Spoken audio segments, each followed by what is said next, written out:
सैयद आसिम मुनीर की रिटायरमेंट में पूरे 100 दिन बाकी।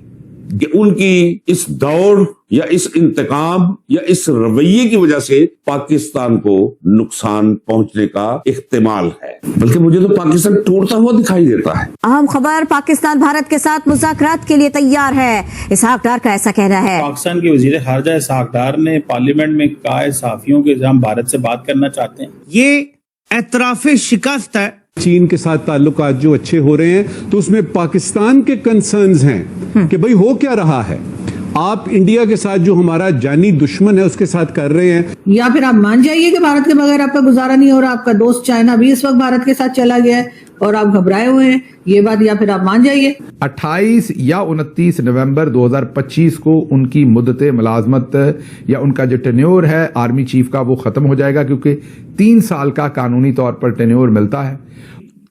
हाफिज साहब बुनियादी तौर पे पिछले सारे डिक्टेटर्स के मामलात देख चुके, तो DGMI देख चुके हालात, DGISI के तौर पे 7-8 महीने जो काम किया, उसके बाद आर्मी चीफ बने हुए तकरीबन 3 साल हो गए, फील्ड मार्शल बन गया। मेरा ये ख्याल है कि चाइना जो है, चाइना अपनी पॉलिसी बदल चुका है। मैडम, ये भारत जो है इसने फिर एक न्यूक्लियर कैपेबल मिसाइल जो है वो चला दिया। घुटनों पर आया पाकिस्तान, फिर से गिड़गिड़ाया। कैसे क्या तकरीर किया उसने क्या दिखे, हम और Hindustan we have to deal. देखिए कितना इंसल्टिंग है। उनके पास तो चले फिर पैसा है और उनकी इकोनॉमी जो है वो काफी स्ट्रांग चल रही है। हम तो बगैर पैसे के, और इकोनॉमी भी हमारी इतनी खराब है, लोगों की हालत यहाँ खराब है। आपने देखा अभी फ्लड में क्या हालात हुए। कायद साहब, जो भारत और चीन के दरमियान 127 अरब डॉलर की तजारत है। हम लाते हैं टॉक शोज और अनलिमिटेड एंटरटेनमेंट सिर्फ YouTube पर। अगर आपने अभी तक हमारा चैनल सब्सक्राइब नहीं किया तो अभी सब्सक्राइब करें और बेल आइकॉन को क्लिक करके हमारी लेटेस्ट वीडियोस के बारे में अपडेट जानें। ये पाकिस्तान का हाल है। यहाँ मुल्ला मिलिट्री अलायंस ने पूरे पाकिस्तान पर कब्जा किया हुआ और मुल्लाओं को तो इन्होंने ऐसा बनाया हुआ है। अब ये मौलाना फजलुर रहमान जो कि इनके सबसे बड़े टट्टू हैं जो आर्मी के हमेशा से, ये सारी महाभारत या कौरवों और पांडवों की जंग जैसा माहौल ये है क्या? क्यों फौजी क्यादत, थोड़े से जनरल्स, जनरल आसिम मुनीर की सरबराही और क्यादत में क्यों इस हद तक बकटट भागे चले जा रहे हैं? अब फील्ड मार्शल साहब करते क्या हैं ये देखना होगा, क्योंकि अगर वो कानून को फॉलो करते हैं तो फिर 29 नवंबर 2025 उनका ऑफिस में आखिरी दिन है। यकीन माने मैंने 2-3 दफा लिखने की भी कोशिश की और मैं लिख नहीं सका, क्योंकि अल्फाज खत्म हो गए।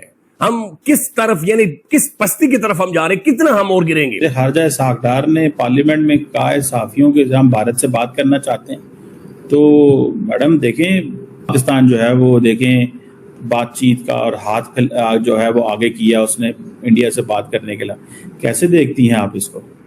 सर बात क्या करेंगे ये भी इसहाक डार साहब बता देते ना, कि क्या बात क्या करनी है इन्होंने भारत से। और इतनी बार भारत को इन्होंने कहा है कि जी हम बात करना चाहते हैं, वो कहते हैं हमें बात नहीं करनी। तो सर कोई अपनी सेल्फ रिस्पेक्ट नहीं है? ना करें बात। क्यों हम भारत के बगैर आगे नहीं बढ़ पा रहे? और अगर हम आगे नहीं बढ़ पा रहे और हमें हर हाल में भारत की जरूरत है, तो हमने पहले क्यों इस किस्म की हरकतें की जिसकी वजह से भारत और हमारे टर्म्स खराब हुए? वो इमरान खान ही थे ना जिन्होंने कहा था पीएम मोदी जब तक प्राइम मिनिस्टर रहेंगे हम तो भारत से बात नहीं करेंगे। लेकिन उसके बाद इमरान खान खुद जेल चले गए और आज पीएम मोदी तो अभी भी हैं। फिर आप कैसे बात करेंगे? ये तो शोर पाकिस्तान ने मचाया था ना, कभी हिंदुत्व का, तो कभी मुसलमानों पे जुल्म हो रहा है, तो कभी क्या हो रहा है। ये तमाम नौटंकियां करने के बाद आपको लगता है कि वो लोग हमसे बात करेंगे? और हमें बात करनी क्या है सर? कौन से टॉपिक पे बात करेंगे? कश्मीर पे बात करेंगे तो कश्मीर पे तो वो कुछ नहीं सुनने को तैयार है। दूसरी तरफ क्या बात करेंगे? टेररिज्म पे बात करेंगे तो वो वही हमारे यहाँ जो हम हमेशा से गिनवाते हैं उन लोगों के नाम ले लेंगे और कहेंगे ये हुआ है, वो भी अपने उनकी कोई बात नहीं माननी। तो सर फिर क्या बात करना है कि कितने का आलू है, कितने का प्याज है उनके यहाँ? क्या बात करेंगे सरदार साहब? ये भी बता देते। ये भारत जो है इसने फिर एक न्यूक्लियर कैपेबल मिसाइल जो है वो चला दिया है और इसकी जारी बात है अब वो मिसाइल जो है वो जाएगा या अमेरिका या चाइना। ये क्या भारत कर रहा है? भारत ने, और ये बैलिस्टिक मिसाइल है, न्यूक्लियर वॉर हेड लेके जा सकता है। क्या आपको क्या लगता है? एक तरफ वज़ीर-ए-आज़म मोदी चाइना जा रहे हैं, ऊपर से मिसाइल भी छोड़ रहे हैं चाइना पहुंचने वाले, और कई लोगों का ये कहना है कि बेसिकली अब इंडिया अमेरिका ताल्लुकात खराब हो रहे हैं तो इंडिया यूरोप के ऊपर भी हमला कर सकता है, अमेरिका के ऊपर भी जा सकता है। क्या लगता है भारत इस तरह के तजर्बे क्यों करता रहता है? सर सबसे पहले तो शायद मुझे लगता है कि इस तरह के जो चीजें होती हैं, जो एक्सपेरिमेंट्स होते हैं, ये तो पाकिस्तान भी करता रहता है, दुनिया में हर जगह होते रहते हैं अपने आप को अपग्रेड करने के लिए। और भारत ने अभी तक तो किसी के ऊपर अटैक किया नहीं है। अगर कभी दो कान के नीचे लगाएं तो हमारे ही लगाएं सर। गलती से भी अगर मिसाइल चल जाता है तो वो उड़कर सर हमारे ही आ जाता है। दो कान के नीचे क्या लगाए, हम 4 कान के नीचे लगाएंगे मैडम। आपने देखा नहीं हमारे मिसाइल, हम तो सच्ची मुची जहाज गिरा देते हैं, आपको पता ही है। सही बात है सर, वो भी चाइनीज मिसाइल से सर, बड़ी बात है। लेकिन सर बात सारी ये कि वो कभी अटैक किया नहीं ना भारत ने किसी के ऊपर किया, आप मुझे बताइए, शायद मुझे याद ना रहो। लेकिन जब भी हुआ है, अगर छोटे मोटे कोई अटैक्स चले तो वो पाकिस्तान के साथ ही चले हैं। और अभी तो उन्होंने, पहले तो हम जब बात किया करते थे, हमारे लोग जो या हमारे दोस्त समझे जो भारत से हमें ज्वाइन किया करते थे, तो वो कहते थे जी हम तो चाइना के लिए बनाते हैं, आपके लिए नहीं। लेकिन चाइना के साथ तब उनकी दोस्ती हो गई है, तो इसलिए मुझे लगता है कि फिर हम ही रह जाते हैं वहां पर। लेकिन ये जरूर है कि इस तरह की चीजें सर लोग अपग्रेड्स करते रहते हैं। हमें इतना घबराने की क्या जरूरत है, हम भी तो करते हैं सर। हम किसके लिए बना रहे हैं? उनके पास तो चले फिर पैसा है और उनकी इकोनॉमी जो है वो काफी स्ट्रांग चल रही है। हम तो बगैर पैसे के, और इकोनॉमी भी हमारी इतनी खराब है, लोगों की हालत यहाँ खराब है। आपने देखा अभी फ्लड में क्या हालात हुए, उसके बावजूद हम इस तरह के मिसाइल्स वगैरह जो है उसके एक्सपेरिमेंट्स करते रहते हैं।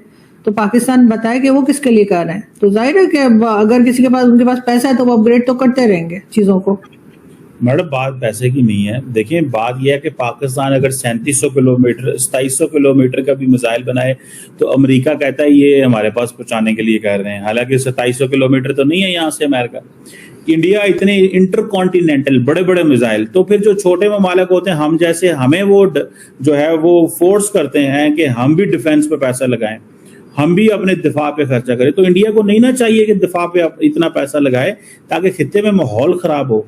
तो ये इंडिया के ऊपर जिम्मेदारी है, इंडिया बड़ा मुल्क है। सर अगर इतना कोई खतरनाक चीज हो रही होती या इतना कोई परेशानी हो रही होती तो आपके ख्याल से अमेरिका ने बात ना की होती, अमेरिका ना बोला होता? ये भारत में कुछ भी हो रहा हो, चाहे मिसाइल्स बन रहे हो या कुछ, और हर चीज को हम अपने ऊपर क्यों ले जाते हैं? अमेरिका हर एक को रोकता है, हर एक को कभी किसी चीज की परमिशन देता है, कभी सैंक्शंस लगाता है। अगर ऐसा होता तो भारत को रोकता वो कि भाई ये तो हमारे ऊपर अटैक ना कर दें। हर चीज का ठेका हमने ही क्यों उठा के रखा है? और हम जो मिसाइल बना रहे हैं सर, उसका क्या, वो हम किस लिए बनाते जा रहे हैं? हमारे यहाँ भी तो हर कुछ दिन के बाद एक्सपेरिमेंट्स हो रहे होते हैं। कभी न्यूज आती है, कभी न्यूज नहीं आती है, कभी देर में आती है। रुके तो हम भी नहीं है। जहां तक मैंने सुना है जो न्यूक्लियर वेपन्स हमने बना रखे हैं वो शायद हमने 2-4 भारत से भी ज्यादा बना लिए हैं, ऐसा कई एक्सपर्ट्स जो हैं वो बताते हैं। तो किस लिए बनाए सर हमने? वही पैसा अगर हम अपने यहाँ लोगों की किसी बेहतर काम में लगा देते तो क्या अच्छा नहीं था? मैडम बात तो ये है कि हम तो कोई 5000 किलोमीटर वाला मिसाइल तो नहीं बनाते, हम तो अपने दफा के लिए बनाते हैं। तो दिफा का हक तो मौजूद है। इंडिया तो 4000, 5000, 6000, 7000, 8000। तो देखें एक होती है रेंज, भाई ठीक है जी इतना मैंने कर लिया। अब 8000 किलोमीटर एक चीज है। हमने तो कभी 2700 किलोमीटर से ज्यादा वाला मिसाइल बनाया नहीं है, और वो हमने जो बनाने थे बना लिए। अब कोई ज्यादा तो हमने तो कभी वो टेस्ट नहीं किया। तो हम तो ये कह रहे हैं कि 8000 किलोमीटर की इंडिया को क्या जरूरत है? सर वो तो इंडिया ही जाने को उसे क्या जरूरत है, लेकिन डेफिनेटली मुझे नहीं लगता कि वो अमेरिका पे कोई अटैक करने वाले। अगर ऐसा होता तो हमसे ज्यादा परेशान तो अमेरिका को होना चाहिए था। हमने क्या पूरे दुनिया का ठेका लेके रखा है कि इतने रेंज का क्यों लिया है? क्योंकि हम तो बहुत नजदीक है। हमें अगर उन्होंने कुछ करना हो तो जैसे आप भी जानते हैं कि उसके लिए इतनी ज्यादा रेंज के मिसाइल्स की जरूरत नहीं है।